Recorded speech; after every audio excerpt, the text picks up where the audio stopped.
lahat ng nakikinig sa inyong channel. Tawagin niyo na lamang po ako sa pangalang Manuel. Taga Cagayan po ako. Isa po ako sa mga masusugid ninyong tagapakinig. Kaya naman naisipan kong ibahagi din sa inyo ang aking naging karanasang magpasa hanggang sa kasalukuyan hindi ko malilimutan. Sa edad kong 18 ay nabuntis ko ang aking kasintahan. Dahil nga sa nabuntis ko sa murang edad si Ross, ay wala akong nagawa kundi ang panagutan siya. Ano ba naman kayo? Ang bata-bata pa ninyo para maging magulang.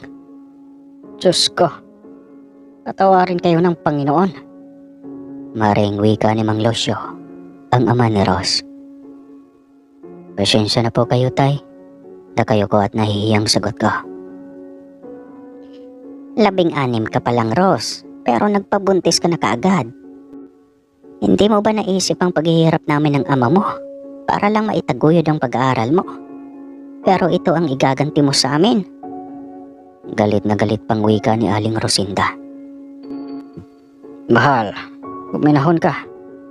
Malumanay na wika ng kanyang asawa. Paano ako hinahon kung yung babaeng yan? Hindi man lang inisip ang paghihirap natin. Ang buong akala niya ata, masarap ang buhay kapag may asawa at anak ka na. Diyos ko, Day, hindi madali ang buhay may asawa. Hindi yan parang kanin lang na pwedeng iluwa kapag napasok ka. Sagot nito, at halos maiyak na sa galit dahil sa nangyari sa amin ng anak niya. Inay, patawad po. Patawarin niyo po ako. Umiiyak na sabi ng kasintahan ko at walang patid sa paghingi ng tawad. Hindi mo ba alam na halos magkanda sakit na ang itay mo sa pagtatrabaho? Maibigay lang ang pangangailangan mo. Nag-iisa ka naming anak at lahat ng gusto mo ibinibigay namin nang walang inaasahang kapalit. Ang tanging gusto lang namin ay mag-aral ka ng mabuti. Pero ano itong ginawa mo? Bulyaw ng kanyang ina. Humihingi po ako ng tawad sa pagkakamali namin nagawa. Huwag po kayong mag-alala. Pananagutan ko po si Ross. Titigil po ako sa pag-aaral at maghanap ng trabaho. Malumanay kong sabi. Aba, dapat lang. Seryosong sagot ng kanyang ama. Total, mas pinili mo naman ang kakatihan mo kaysa sa mag-aaral. Mas mabuti pang sumama ka na sa kanya. Pero ito lang ang tatandaan mo. Wala kang matatanggap na tulong mula sa amin ng itay mo. Para malaman mo kung gaano kahirap maging magulang nang walang pinag-aralan. Madain na sabi ni Aling Rosinda. Nay, Tay, patawarin niyo na po ako. Nakaluhod at umiiyak na sabi ng aking nobya. Panindigan mo ang bunga ng kapusukan mo. Hindi kami nagkulang sa pagpapaalala sa iyo. Ngayon, matuto kang tumayo sa sarili mong mga paa para sa magiging anak mo. Tsaka para din matutunan mo ang pagkakamali mo. Uwi ka ng kanyang ama. Kahit anong pagmamakaawa ang gawin namin ng kasintahan ko, ay nagmistulang bingi ang kanyang mga magulang. Kaya wala na kaming nagawa pa, kundi ang umalis na lang. Maging ang aking mga magulang ay galit na galit din sa akin nang malaman nila ang tungkol sa pagbubuntis ng kasintahan ko. Kaya wala na kaming ibang pagpipilian pa, kundi ang bumukod ng sariling bahay. Hindi naging madali ang lahat para sa amin. Para kaming naulila sa mga magulang. Pero gayon pa man ay hindi pa rin kami sumuko. Mahal, huwag kang mag-alala. Mapapatawad din nila tayo. Pag-aalo ko kay Ross nang makita ko siyang umiiyak pa rin. Paano na tayo ngayon? Saan tayo kukuha ng pambili na makakain natin? Humihikbi nitong sabi. Maghahanap buhay ako. Sasama ako sa mga kaibigan kong pumapalaot sa dagat. At kung kailangan kong doblehin o triplehin ang pagtatrabaho, ay gagawin ko. Huwag lang tayong magutom. Lalong-lalo ka na at ang magiging anak natin. Patawarin mo ako kung nalagay ka sa ganitong sitwasyon. Kasalanan kong lahat. Malungkot kong wika. Hindi man ako sanay sa pagpalaot ng dagat, pinipilit ko pa rin masanay at matutunan ang lahat ng mga gagawin. At dahil sa tulong ng mga kaibigan ko at kakilala ko, ay unti-unti kong natutunan kung ano ang mga dapat gawin sa pagpapalaot. Kahit papaano naman ay naging maayos ang pamumuhay namin. Ngunit sa paglipas ng mga araw, unti-unti nang nauubos ang mga isda malapit sa pangbang. Kaya kailangan naming lumayo ng mga kaibigan ko para makahuli ng maraming isda. Manuel, mag-iingat ka lagi sa tuwing papalaot ka. Lalo na at medyo malayo-layo na ang mga pupuntahan ninyo. Nag-aalalang sabi ng aking kasindahan. Mahal, huwag kang mag-alala. Lagi naman akong nag-iingat eh. Malambing kong sabi at hinalikan ang kanyang noo. Dapat lang, dahil paano na lang ako, kami nang magiging anak mo, kung may mangyari sa iyong hindi maganda. Nakaingos niyang sabi. Para hindi na siya mag-alala pa, ay sinabihan ko siyang hindi naman masyadong malayo ang pinupuntahan namin ng mga kaibigan ko. Isa pa, kapag ramdam naming may hindi magandang mangyari, umaalis din kami kaagad sa lugar na pinuntahan namin. Kaya ipanatag niya lang ang kanyang sarili at huwag na akong isipin pa. Isang beses, 3:00 pa lang ng madaling araw, ay gumayak na ako para pumalaot. Mag-isa lamang akong pumalaot ang mga sandaling iyon. Gawa ng tulog pa ang mga kaibigan ko noong nadaanan ko sila sa kani-kanilang bahay. Nang makarating na ako sa gitna ng karagatan, ay inayos ko na ang aking lambat. Nga pala, magmula nung matuto na akong manghuli ng isda, ay kanya-kanya na kaming bangkang ginagamit ng mga kaibigan ko. Kaya sariling sikap na lang talaga ang ginagawa ko. Nang mga oras na iyon, habang abala ako sa pag-ayos, ay nakarinig ako ng napakagandang tinig. Napakasarap pakinggan ng boses na iyon habang kumakanta. Dahil sa pagkawari ko ay para akong paslit na hinihili. Saglit na napahinto ako sa aking ginagawa at tumingin sa paligid. At hinahanap ang boses ng isang babaeng naririnig kong kumakanta. Ngunit nakailang minuto na akong tumingin-tingin, ay wala akong ibang nakikita, kundi ang malawak na karagatan lang ang nakikita ko. Dahil sa wala naman akong ibang nakita ay ipinagsawalang bahala ko na lamang iyon. Iniisip ko na lang na baka guni-guni ko lang ang naririnig ko kanina. Gawa na nung tumigil ako sa ginagawa at tumingin sa paligid, ay nawala naman ang ingay na naririnig ko. Napabuntong hininga na lamang ako at saka ipinagpatuloy ko na ang aking ginagawa. Sa isip-isip ko pa, tama nga ang mga matatanda. Hindi madali ang pag-aasawa. Kaya kayong nakikinig ngayon kung talaga ka pa o binata man, huwag niyo munang madaliin. Kung nung binata pa ako ay wala akong iniisip na problema. Kahit anong oras ko gustong gumising ay walang mangingialam sa akin. At kahit na anong oras ako matutulog ay ako ang masusunod. Pero ngayong may kinakasama na ako at may binubuhay, hindi ko na nagagawa pa ang mga iyon. Dahil 3:00 pa lang ng madaling araw ay kailangan ko nang lumusong sa tubig para maghanap buhay. Ay, pambihirang buhay naman to. Hindi naman ganito ang inasahan kong buhay may pamilya. Buntong hininga kong sambit. Di bali na nga, ang mahalaga sa akin ngayon ay mabigyan ng maayos na buhay ang mag-ina ko, saad ko, at ipinagpatuloy na ang ginagawa. Makaraan lamang ang ilang sandali ay may kakaiba akong nararamdaman. Hindi ko maintindihan kung ano iyon. Pero pakiwari ko ay parang may mga mata ang kanina pang nagmamasid sa akin. Pero noong inilibot ko naman ang paningin muli sa paligid, ay wala naman akong nakikita. Ano ba naman to? Kung ano-ano na lamang ang iniisip ko. Wika ko at ipinilig na lamang ang ulo para mapawi ang kung anumang kababalagang tumatakbo sa aking isipan. Mga bandang 7:00 na ng umaga nang mapagpasyan kong umuwi na. Dahil marami-rami na rin akong nahuling isda, kaya sobrang saya ko.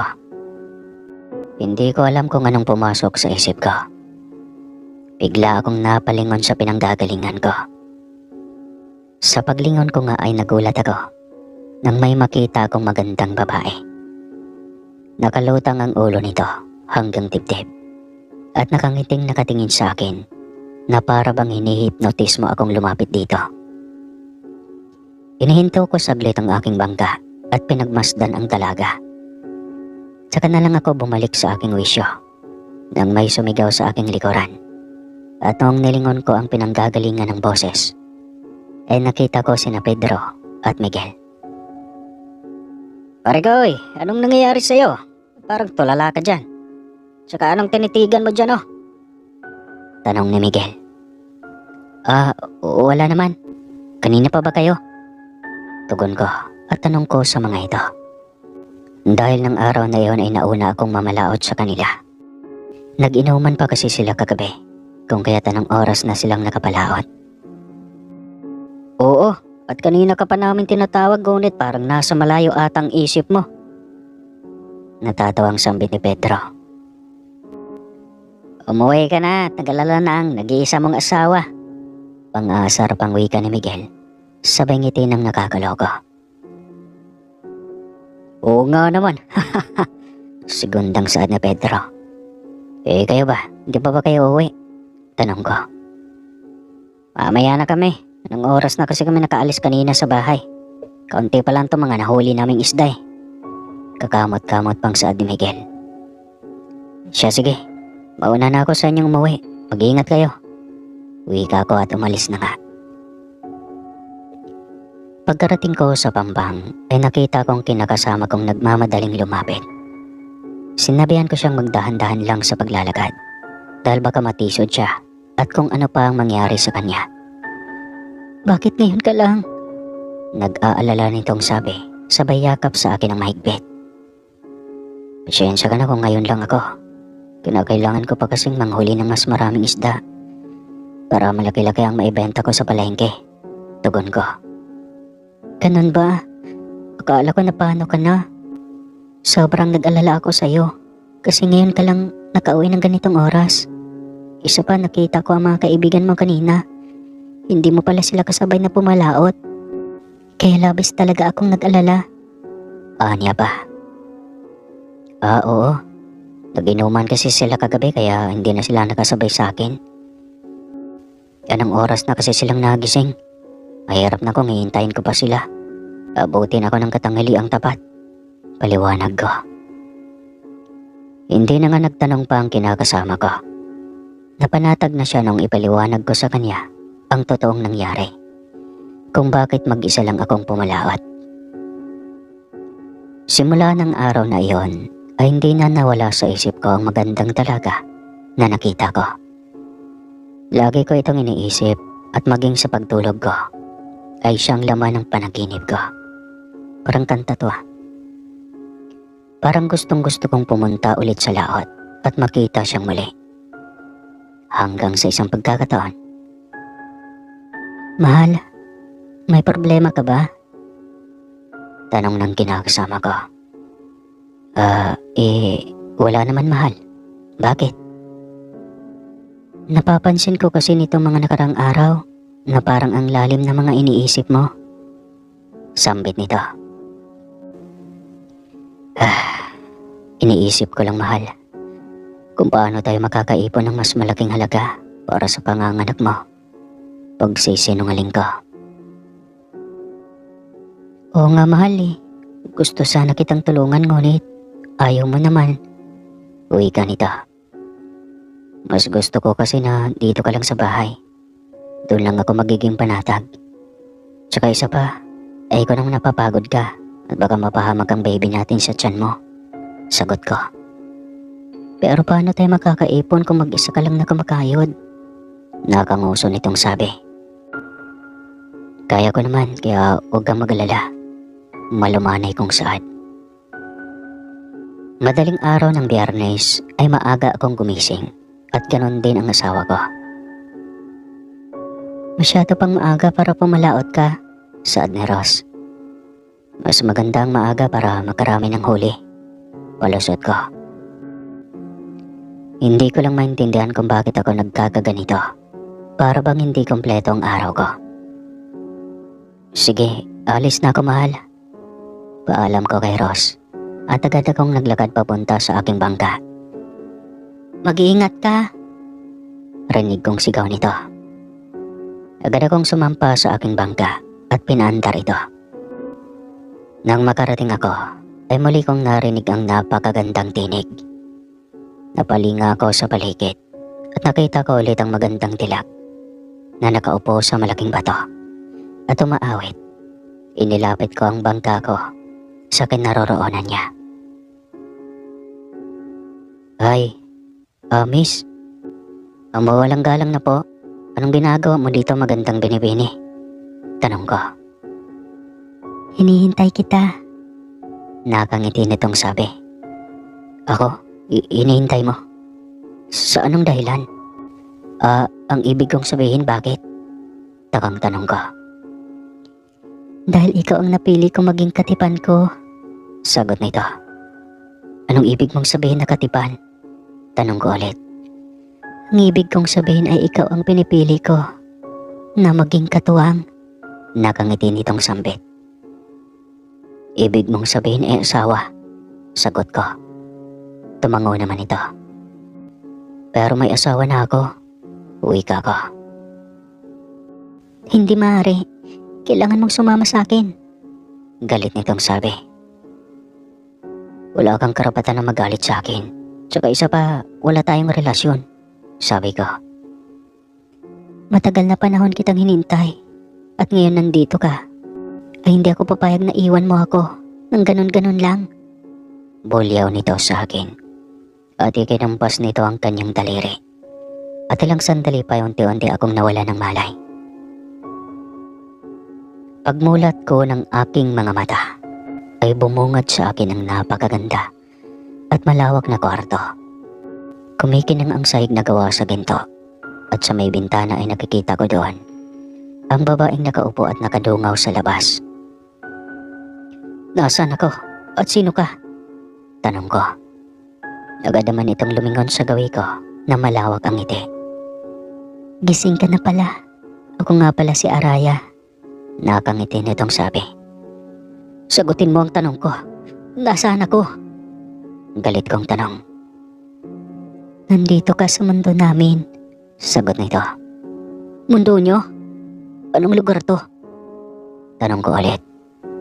Ito ang mundo ng mga engkanto.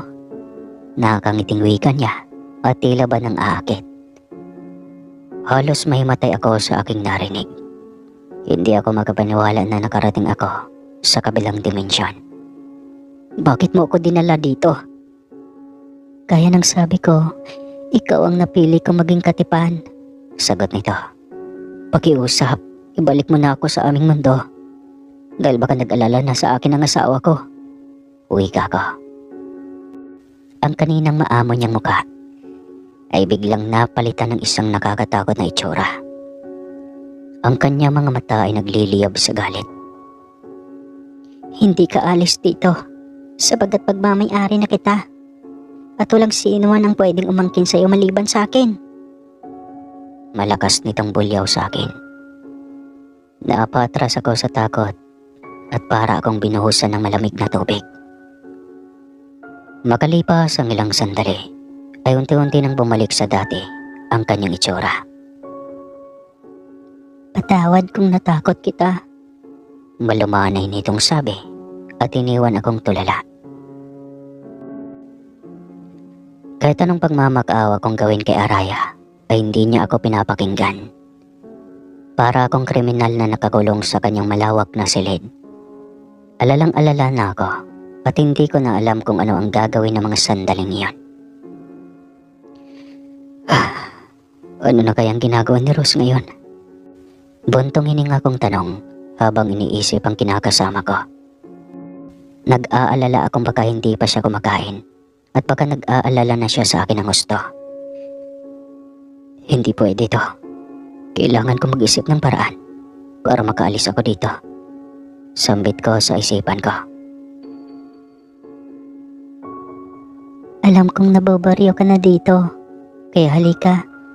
Sumama ka sa akin at ipapasyal kita. Nakangsing wika ni Araya.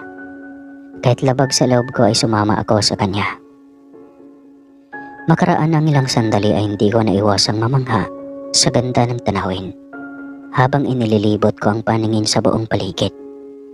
Ang daming makukulay na bulaklak. Maraming mga punong kahoy na namumunga ng iba't ibang klase ng prutas. Napakalinis din ang paligid. Ganon din ang tubig na maraming isda na naglalanguyan. Malayang malayo sa kinagisnan kong mundo. Pansamantala akong nakalimutan ang aking kasintahan dahil sa naaaliw ako sa mga nakikita ko.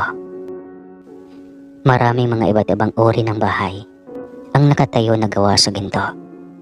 At talagang masasabi kong kamangha-mangha ang mga nakikita ko. At halos malula na ako at hindi makapaniwala. Habang naglilibot kami, sa hindi inaasahan ay narinig ko ang sigaw ng aking nobya. Kaya hinanap ng mga mata ko ang pinanggagalingan ng boses at nakita ko sa di kalayuan ang mga magulang ko. Kasama nila si Ross at parang hinahanap nila ako.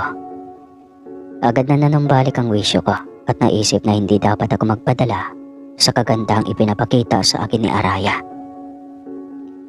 Rose, mahal, nandito ako. Sigaw ko at ikinaway-kaway ang aking kamay. Ngunit hindi nila ako nakikita. Halos lumabas na ang ugat ko sa liig sa kakasigaw. Ay hindi pa rin nila ako nakikita. Bakit ganun? Bakit hindi nila ako nakikita? Anong ginawa mo? Maraing tanong ko. Dahil nandito ka sa aking isla, kaya kahit anong gawin mo ay hindi ka na nila makikita pang muli. At lalong-lalong hindi ka nila maririnig. Kahit na maglulupasay ka pa dyan. Sagot ni Araya. At bumagsik ang mukha nito.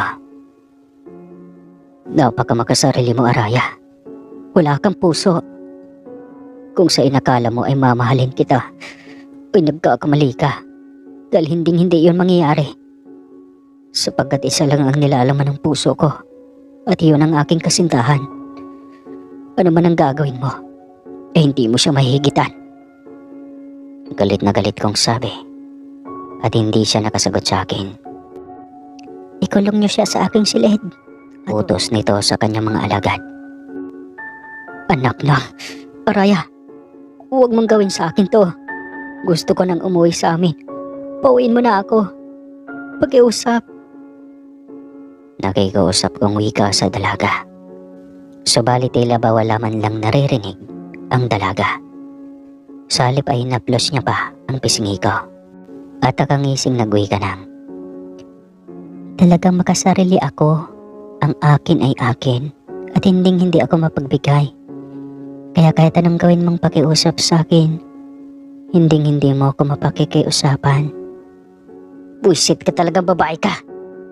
Sigaw ko at pilit na kumakawala sa mga alagad ng bruhang si Araya. Ilang araw na akong nakakulong sa silid ng dalaga. Hindi ko rin siya pinapansin sa tuwing dinadalaw niya ako. At hindi ako kumakain. Sobrang nangihina na ang katawan ko dahil sa gutom at uhaw. Pero wala akong pakialam.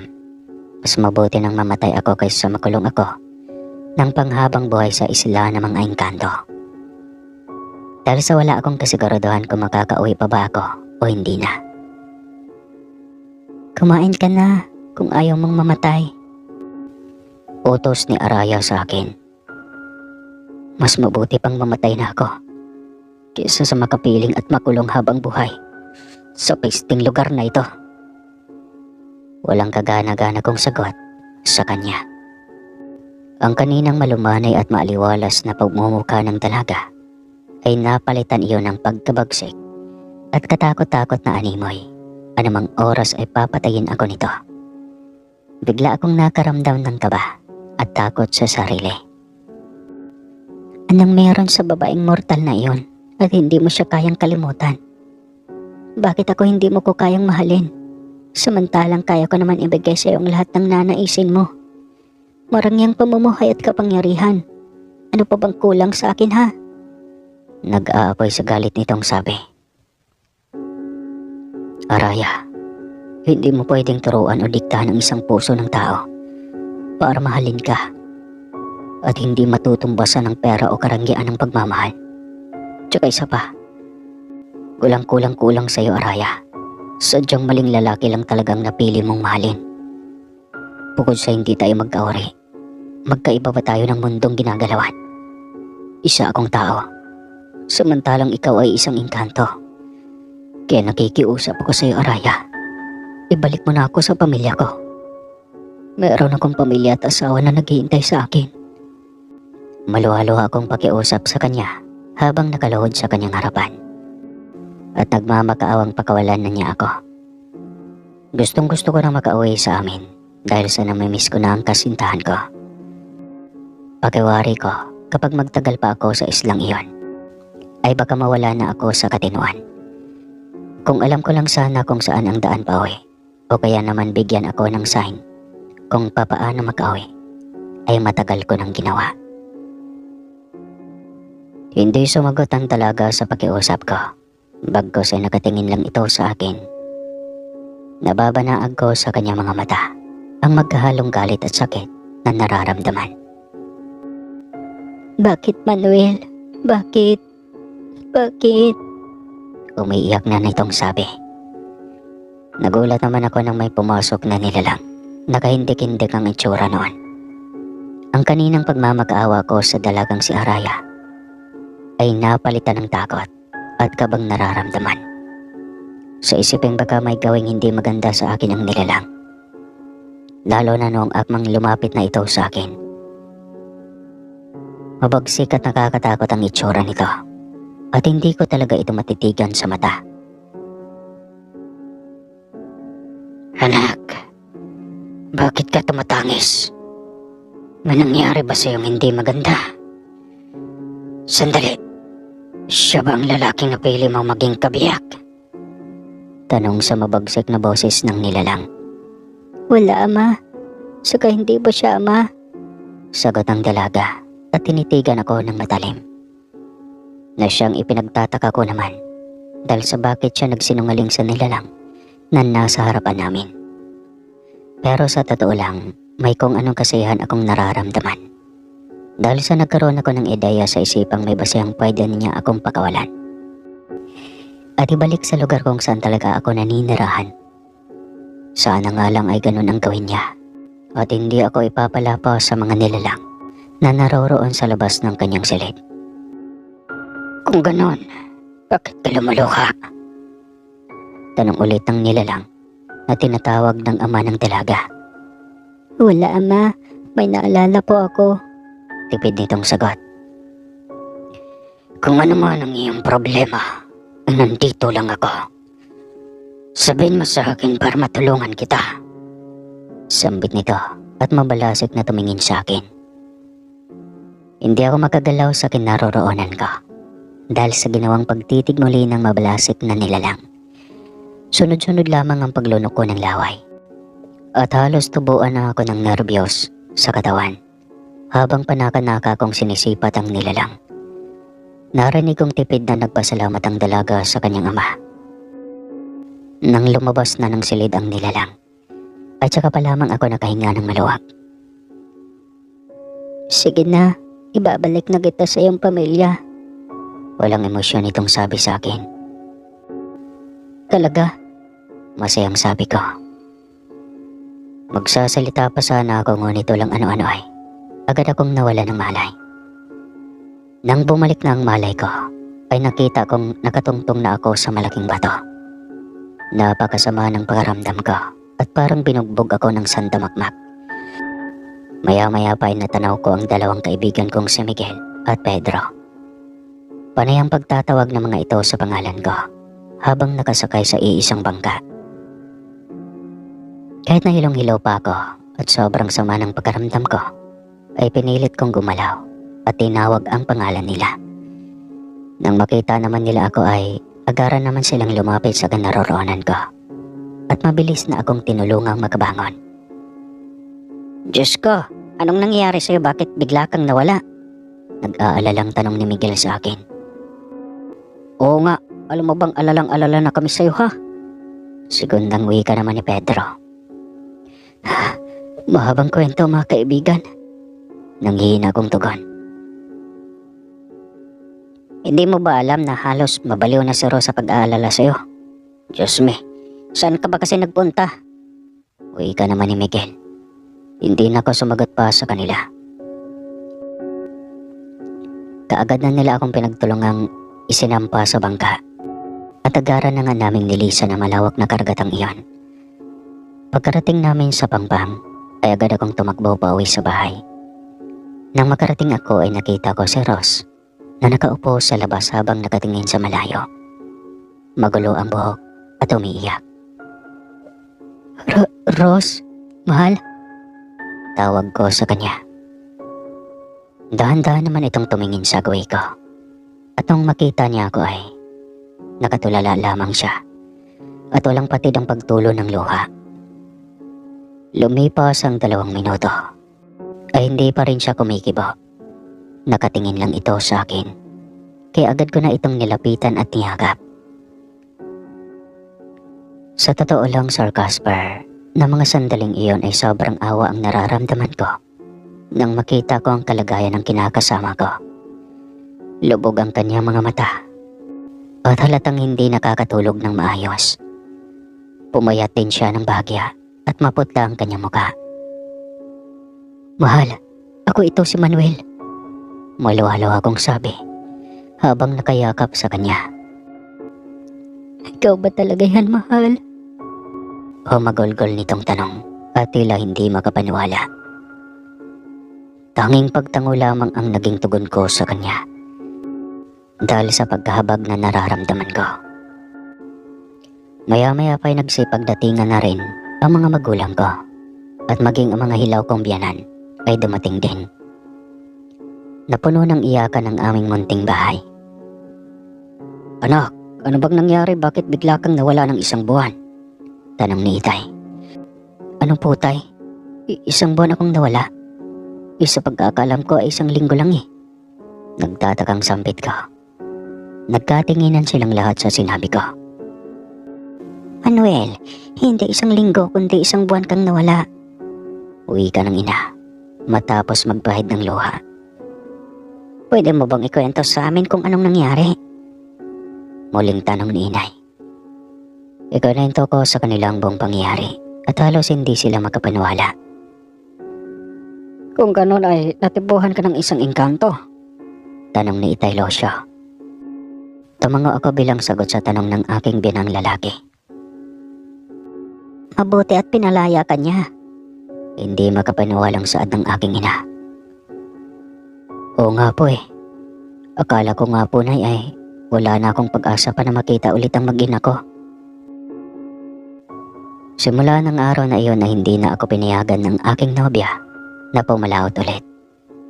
Tinutulungan kami ng mga magulang na Ross na magtayo ng maliit na tindahan at yung bangka ko ay pinaupahan ko sa aking mga kaibigan para kahit papano ay may kita pa rin ako. Naging maayos naman ang aming buhay hanggang sa dumating ang araw ng panganganak ng aking nobya. Sobrang saya ko dahil parehong ligtas ang aking mag-ina. Kambal ang aming anak at parehong babae. Sa pagdaan ng mga araw ay may napapansin akong kakaiba sa isa kong anak na babae. Simula nung isinilang ito ay hindi ko pa naririnig itong umiyak, kaya nagtataka ako. Mahal, wala ka bang napapansin na kakaiba sa isa nating anak? Tanong ko kay Ross. Wala naman, mahal. Bakit? Balik niyang tanong sa akin. Huwag mo sanang mamasamain pero napansin kong simula nang isilang mo sila ay hindi ko pa ito narinig na umiyak, sabi ko. Saglit na tumigil si Ross at napawikang maging siya man ay napansin niya rin umano yon. Pero hindi niya lang gaanong pinagtuunan ng pansin dahil ang buong akala niya ay normal lamang iyon. Gawa ng panay lang ang pagtulog ng anak namin na yon. Gigising lamang ito kung magdedede, tapos ay matutulog na uli. Hindi ko alam pero kakaiba ang nararamdaman ko eh. Saad ko. 2 buwan na ang lumipas ngunit wala pa ring pinagbago sa isa kong anak. Bagkus ay naging sakitin pa ito. Minsan pa nga sa isang linggo ay 3 beses namin itong itinatakbo sa ospital. Kaya munting tindahang pinagkakaabalahan ni Ross ay nagsara na. Dahil sa palagi namin nagagalaw ang perang kinikita para may ipangtustos kami sa gamutang ginagawa sa anak ko. Bakit ba nangyayari sa atin ito? Malungkot na tanong ni Ross habang nakatingin sa kawalan. Hindi ko rin alam, pero huwag tayong mawala ng pag-asa. Manalangin lang tayo sa Diyos. Pag-aalo ko sa Kanya. Isang araw, habang abala ako sa pagsisibak ng kahoy, ay biglang sumigaw ang aking asawa. Kaya dali-dali akong pumasok sa loob at naabutan ko itong kalong-kalong ang isa naming anak habang umiiyak. Bakit? Anong nangyari? Tanong ko. Bigla na lang siyang nanginginig. Maiksing sagot nito. Kaya agad na namin itong itinakbo sa paggamutan. Dahil sa walang-wala na talaga kami ng mga panahong iyon, kaya doble-doble ng problemang iniisip ko. Hindi ko alam kung saan ako kukuha ng ipangpabayad sa ospital. At isa pa, ay baon na kami sa utang.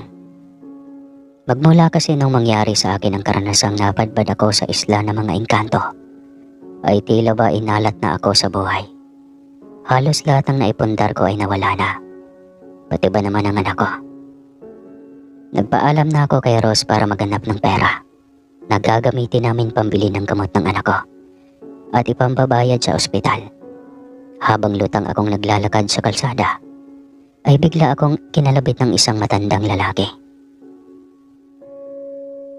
Bakit ho? Tanong ko nang lingunin ko ito. Hindi ospital ang kailangan ng anak mo, sabi niya. Kumunot ang noo ko at nagtanong kung anong ibig niyang sabihin. Isa pa, papaano niya na lamang nasa paggamutan ang anak ko? Gayong hindi ko naman siya kilala. Naghihiganti ang ama ng babaeng pinaiyak mo. Saan nito? At taliwas iyon sa tanong ko. Pwede ho bang diretsuhin niyo na ako? Dahil kailangan ko pa pong maghanap ng pera. Inis kong sabi. Ang ama ng babaeng engkanto na umibig sa iyo ang may gawa ng lahat ng ito. Pwede ho ba? Huwag niyo akong idamay sa kalokohan ninyo. Ani ko. At tinalikuran ko na ito. Kung hindi siya magagamot sa lalong madaling panahon ng anak mo, ay mamamatay siya. Parinig kong sabi nito. Ngunit hindi ko na ito pinansin at nagpatuloy na sa paglalakad. Pagbalik ko sa paggamutan, ay halos gumuho ang mundo ko. Nang sabihin sa akin ni Ross na kailangang operahan sa puso ang aming anak na yon. Para na akong mababaliw sa mga panahon na yon. Hindi ko na alam kung ano ang gagawin ko. Nalungkot ako. Dahil sa mga nangyayari, ay para akong pinagsakloban ng langit at lupa. Hindi ko alam kung anong gagawin ko. Gulong-gulo na rin ako ng mga sandaling yon. Itay, saan ako kukuha ng ganong kalaking pera? Tanong ko sa aking ama, nang minsang magkausap kami. Patawad anak, gusto man naming tulungan ka. Ngunit alam mo naman na tanging pangingisda lang ang pinagkukunan namin ng hanap buhay. At sapat lang ang kinikita kong iyon para sa amin ng ina mo. Kung may maiabot man ako sa iyo, kaunting halaga lamang iyon. At alam kong kulang na kulang pa rin. Malungkot na sagot ng aking ama. Susubukan kong pumunta kay kumpare sa kabilang baryo. Subukan kong dumiskarte at manghiram ng pera. Uwi ka niya pa. Tumango ako at nagpasalamat sa aking ama. Hindi ko na kasi alam kung ano ang gagawin ko nun. Kung mawala sa akin ang anak ko. Pero sa di mawaring dahilan, kung kailan kailangan ako ng pamilya ko, at saka pa ako walang maisip na diskarte. Pagkawari ko ay parang may kung anuman ang umaharang at gumugulo sa aking isipan. Sa bawat araw na lumilipas ay mas lalong lumalala ang kalagayan ng aking anak. Halos butot balat na lang ito, kaya sobrang awang-awa ako sa kanya. Mahal, hindi kaya may kinalaman ng pagkawala mo noon sa kalagayan ng anak natin? Sabi ni Ross. Anong ibig mong sabihin, mahal? Nagtatakang tanong ko. Hindi ko alam pero malakas ang pakiramdam kong parang may kinalaman ang nangyari sa iyo noon sa nangyari sa anak natin ngayon. Saad niya. Ay napaisip ako bigla. Sumagi rin sa isipan ko ang matandang nakausap ko noong nakaraan sa kalsada. Hindi kaya't tama siya, sambit ko sa isipan. At parang kusang gumagalaw ang katawan ko kasi bigla akong tumayo at naglakad na lang. Saan ka pupunta? Tanong ng kinakasama ko nang tumayo ako. Lakad na palabas ng pintuan. Saglit lang, may pupuntahan lang ako. Sagot ko at dali-dali nang umalis sa ospital. Hindi na nga nakapagsalita pa si Ross dahil nagmadali na akong lumabas. Binilisan ko ng paglalakad at agad kong pinuntahan kung saan ko unang nakausap at nakita yung matanda. Pagkarating ko sa lugar ay agaran ko na itong hinahanap. Ngunit nakailang minuto na ako sa paghahanap at halos malibot ko na ang buong lugar ay hindi ko makita-kita ang matanda. Ipinagtanong-tanong ko pa sa mga nadadaanan ko kung may nakakakilala ba sa matanda, hanggang sa may nakapagsabi nga sa akin na lumipat na daw ito ng tirahan. Kaya para akong lantang gulay na napaupo sa gilid ng daan. Ano na ang gagawin ko ngayon? Bakit ba kasi hindi ako naniwala agad doon sa sinabi ng matanda? Inis kong sambit sa sarili at punong-puno ng pagsisisi. Nang nasa malalim na ako ng pag-iisip, ay may kumalabit sa balikat ko. Kaya napatingala ako at paggalingon ko, nakita ko ang matandang buong araw kong hinahanap. Siya pala. Bigla akong nabuhayan ng loob matapos kong makita ang matanda na yon. Mabilis akong tumayo at akmang magsasalita na sana. Pero mabilis niya akong pinigilang magsalita at sinabihang sumunod sa kanya. Agaran na nga akong nagmamadaling sumunod sa matanda. Makalipas ang mahigit siguro 30 minutos naming paglalakad, ay nakarating kami sa isang maliit na kubo. At sa palagay ko ay yun ang bahay ng matanda. Pumasok ka. Ayan ito sa akin. Pagpasok ko sa loob ng bahay ay bumungad sa akin ang iba't ibang uri ng mga dahon na nakasabit sa dingding. Saglit ko pang inilibot ang paningin para tignan ang kabuuan ng kubo. Maya-maya pa ay narinig kong inutusan niya akong umupo dahil may kukunin lang raw siya sa kanyang silid. Kagad naman akong tumalima at umupo na sa maliit na upo ang kakasya lamang ang isang tao malapit sa bintana. Makaraan lamang ang ilang sandali ay nakita kong bumalik na sa kinaroroonan ko ang matanda. Paglapit sa akin ng matanda, ay inaya na niya akong puntahan namin ang aking anak. Sapagkat kailangan niya itong makita sa lalong madaling panahon. Na mga panahong iyon ay nagtataka na talaga ako sa matanda. Dahil sa parang napaka-misteryoso nito. Papaano niya ako nakilala, gayong hindi pa naman ako nagpapakilala sa kanya. Alam niya rin kung ano ang nakaraan ko at alam niyang may sakit ang anak ko. Dahil nga sa pagnanais kong magamot at gumaling na ang anak ko, ay hindi ko na naitanong pa sa matanda ang tumatakbo sa aking isipan. Nang makarating na nga kami sa ospital, ay dumiretso na kami sa silid kung saan naroroon ang mag-ina ko. Mabuti naman at nandito ka na. Sandali, sino siya? Tanong nito. Hindi ako nakasagot dahil maging ako man ay hindi ko alam ang pangalan ng matanda. Kaagad namang nagpakilalang Apo Anding ang matanda. Nilapitan nito ang kinakasama ko at tinapik ng 3 beses at napapailing. Ay nako, May dinaramdam kang hindi mo sinasabi, Iha. Tama ba ako? Tanong ng matanda sa kinakasama ko. Ha? Paano niyo po nalaman? Gulat at nagtatakang tanong ni Ross. Hindi na mahalaga kung paano ko nalaman. Ang importante sa ngayon ay matulungan ko kayong magpamilya. Yun lang ang kailangan ko para matapos ng pangungulit sa akin ng kaibigan ko. Tugon nito. Kaibigan? Sino po, Manong? Tanong ko. Nakangiting sinabi ng matandang si Apong Anding na hindi umano namin nakikita ang sinasabi niyang kaibigang nangungulit sa kanyang tulungan kami. Hindi yon gaya naming mga ordinaryong tao. Kaya huwag na raw kami magtanong ng magtanong pa. Nakita kong may inilabas na bote ng langis ang matanda. Pagkatapos ay inusala niya iyon ng mga katagang hindi ko maintindihan.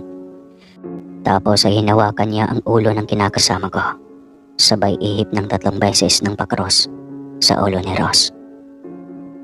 Eto, inumin mo. Para mawala na yung bigat na nararamdaman mo sa katawan. Utos ni Apo Anding. Sabay abot ng boteng may lamang langis. Noong una ay nag-alangan pang inumin ni Ross ang langis na binigay ng matanda. Pero nung sabihin ng matandang huwag siyang mag-alala dahil wala naman iyong lason at hindi umano siya mamamatay, doon lang niya inabot ang nasabing langis.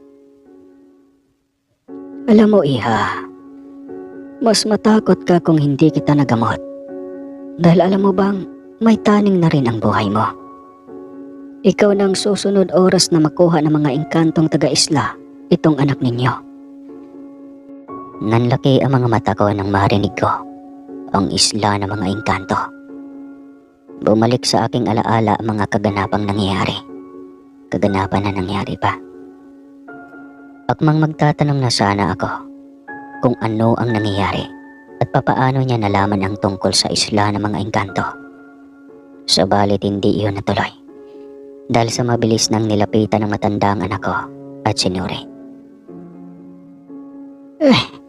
Lubang delikado na ang kalagayan ng anak nyo. Kailangang maagapan na ito dahil kung hindi, mamamatay ito dahil sa itim na mahikang bumabalot sa kanyang katawan. Saad nito. Ano pong ibig niyang sabihin, Manong? Tagang tanong ni Ross matapos inumin ang langis na binigay ng albularyo. Hindi ospital ang kailangan ng anak ninyo, kundi isang albularyo. Kaya lalo siyang lumala. Sandali, paano niyo nasabing albularyo ang kailangan namin? At saka, sino ho ba talaga kayo? Tanong ulit ni Ross. Dahil sa nararamdaman ko ang mabigat na presyensyang bumabalot sa katauhan ng anak ninyo. Hindi lang anak ninyo kundi pati ikaw. Sagot niya sa kinakasama ko, sabay tingin dito. Ako ho? Gulat na tanong ng kinakasama ko. Tumango ang matanda at doon nga ay napag-alaman naming isa palang albularyo ang matanda at base sa kanya ay malakas ang mahikang itim na bumabalot sa katawan ng anak ko. Ano? Kumusta ng pagkaramdam mo? Balik na tanong niya sa asawa ko. Maayos na ho. Hindi na mabigat ang pagkaramdam ko. Matapos mainom ang langis na binigay ninyo. Tugon ni Ross at baka sa kanyang mukha ang pagiging maaliwalas. Apo Anding, sabihin niyo po sa amin ano ang kailangan namin gawin para gumaling ang anak ko. Tanong ko sa matanda.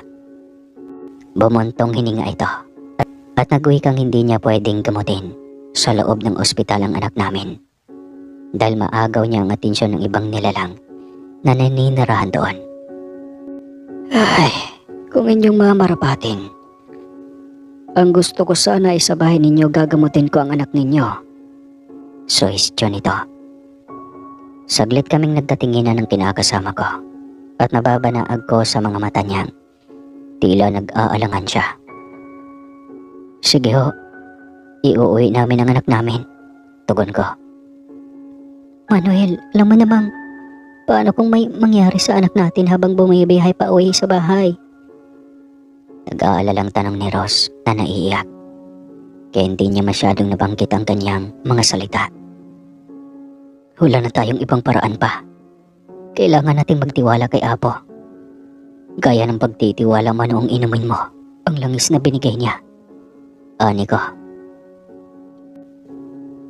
Nang araw ngang iyon ay dali-dali akong humingi ng tulong sa mga munisipalidad at sa mga politiko para lang mailabas ang anak ko at mabayaran ang bills namin. Sa awa naman ng Diyos ay nailabas ng namin ang anak ko at kaagad nang ibiniyahe pa uwi. Panay ang pagbigkas ng mga katagang buhay ang albularyo habang binabagtas ang daan pa uwi. Subalit noong nasa bakuran na kami ay gayon na lamang ang gulat ko nang makita kong nangingitim na ang labi ng anak ko at parang naninigas na ang katawan niya. Apo, anong nangyayari sa anak ko? Bulalas ko at hindi ko napigilang maiyak. Inutusan ako nitong ipasok kaagad sa loob ng bahay ang anak ko at magmadaling ihiga ito. Nang maihiga ko na ang anak ko, ay mabilis namang hinawakan ng albularyo ang noo ng anak ko. Tapos may ibinulong siya dito. Sa maniwala man kayo o sa hindi, walang ano-ano ay bumalik sa dating kulay ang labi ng anak ko. Maging ang kanyang balat na kanina ay nagkukulay lila na para bang naubusan siya ng dugo, ay bumalik rin iyon sa normal. Nang naging maayos na ang anak ko, ay ako naman ang hinarap ng albularyo. Sinabi niya sa akin na kahit hindi ko sasabihin sa kanya, ay alam niyang may nagkakagusto sa aking hindi ordinaryong tao.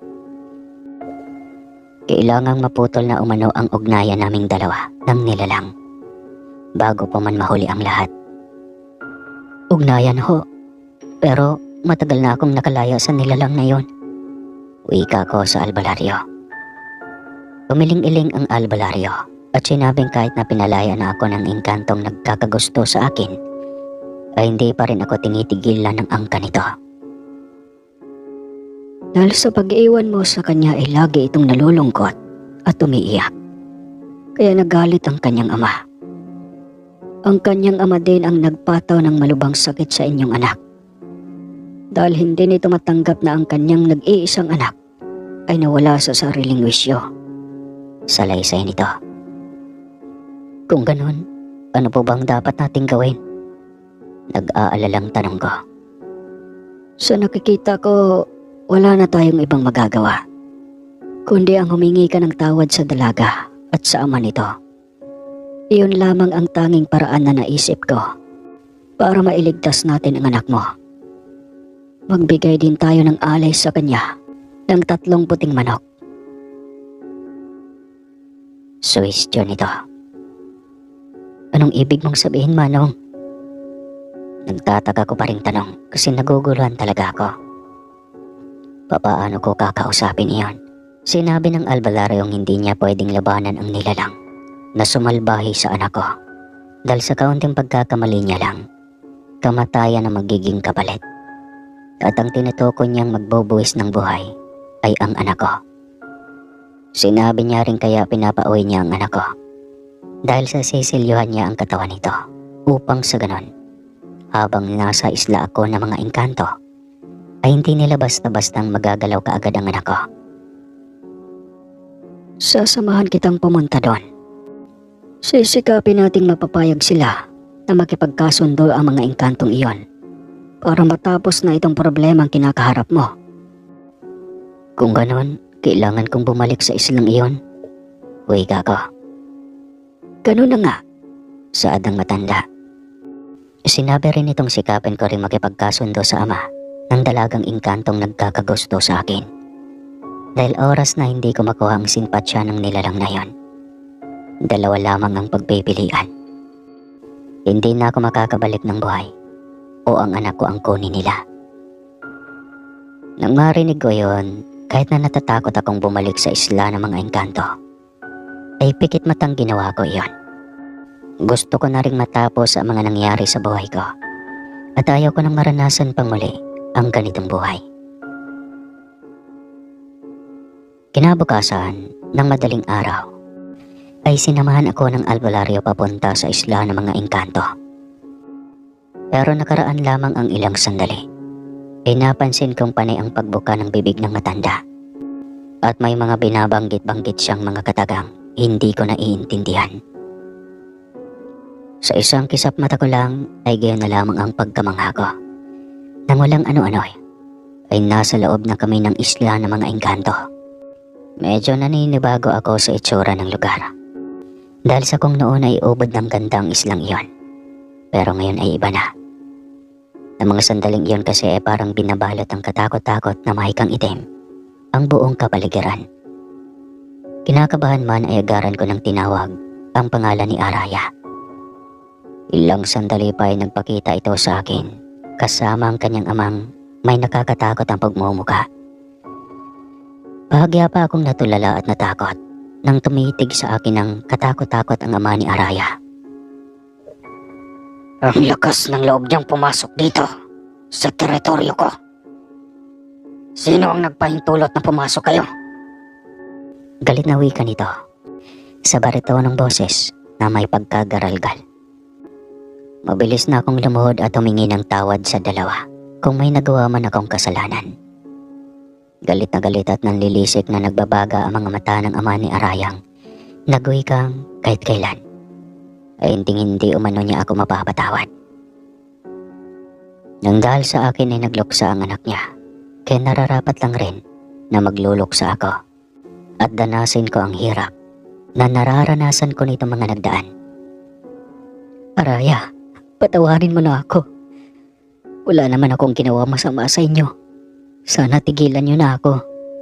Palayain mo na ako, Araya. Pakiusap.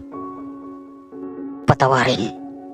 Paano naman ang anak ko na laging nalulungkot at umiiyak habang ikaw ay masaya sa piling ng iyong kabiyak mo? Sigaw nito at halos dumagundong sa buong isla ang boses nito. Gumapang sa aking buong katawan ng takot nang makita ko ang pagbabago ng kanyang itsura. Ganun pa man, ay nilakasan ko pa rin ang aking loob. Sana po ay mapatawad mo ako, Araya. Kung nagkakilala sana tayo sa tamang panahon at tamang oras, baka maaaring gustuhin kita at masaya tayo ngayon. Ngunit hindi. Kaya sana mapatawad mo ako. Wika ko habang nakayuko. Wala akong nakuhang sagot sa kanya, kaya nagangat ako ng tingin. Nakita kong titig na titig lamang sa akin ang dalaga. Wari ba'y binabasa niya ang aking isipan kung nagsasabi ako ng totoo. Sige, pinapatawad na kita. Umuwi ka na at gagaling na ang anak mo. Malungkot nitong sabi. Kunin mo ito. Gamitin niyo yan sa pagbabagong buhay. Umalis na din kayo sa lugar na ito dahil baka magbago pa ang isip ko. Mahal na mahal kita. Saan nito? Sabi abot sa akin ng dalawang kumikinang na bato. Hindi ko napigilang yakapin siya dahil sa naaawa ako. Kung sa ibang pagkakataon lang sana, edi sana'y nagustuhan ko siya. Salamat. Salamat, Araya. Walang anuman. Pagkatapos nito ay kinuha ng ama ang dalaga at saka naman ako nakabitaw sa pagyakap nito. At unti-unti silang naglaho sa kawalan. Ay, sa wakas. Natapos rin. Sige na, tara na, umuwi na tayo agad. Uwi ka naman ng albularyo. Tapos nito ay napagpasya naming ilatag na ang mga manok na dala namin. Kaibigang Araya, ito po ang handog ko sa inyo. Salamat po. Salamat. Huling sabi ko. Bitbit ang masayang balita ay binagtas na namin ng albularyo ang daan palayo sa isla. Masayang masaya ako dahil sa wakas ay natapos na ang dagok ng aking buhay. Ang buong akala ko kasi ay may patayang magaganap o dadanak ang dugo ko sa isla ng mga engkanto. Pero mali pala ako. Pagkarating na namin sa bahay ay nakikita kong masiglang-masigla ang anak ko. Kahit butot palat ito ay tumatayo ito at tumatalon-talon pa dahil sa loob ng isang linggo matapos ang pangyayaring iyon ay mabilis na nakarecover ang katawan ng anak ko. Agad ko namang pinuntahan ang albularyo at ibibigay ko sana ang isang ginto sa kanya. Pero tinanggihan niya ito. Ang sabi niya lang ay, hindi na niya kailangan. Kung kailangan pa niya ay marami na daw siya. Pinayuhan niya ako na tumawid kami ng dagat at doon naman nirahan. Kaya nung naibenta ko ang isang bato sa Maynila, ay doon ako nagdesisyon na umuwi ng Visayas. Kung sana'y mayroon kaming kamag-anak sa Siquijor. At ang sabi pa nila ay safe kami doon dahil marami daw mga malalakas na albularyo. Sa ngayon po ay nagkaroon na kami ng 5 anak. Sa awa naman ng Diyos ay nagkaroon ako ng mga bangkang palaisdaan. At meron na rin kaming bahay sa Mindanao kasi may mga negosyo na rin ako doon. Kagaya ng mga tuna at iba pa. Maraming salamat po at naway mapaunlakan ninyong maibahagi sa inyong channel itong aking kwento. Okay, hanggang dyan na lang po ang ating kwento. Shout out sa mga subscribers ko, sa mga supporters ko, kay Igting Sewing Center ng San Jose del Monte, Bulacan, kay Lady Dam at kay Pantero 101. Salamat po!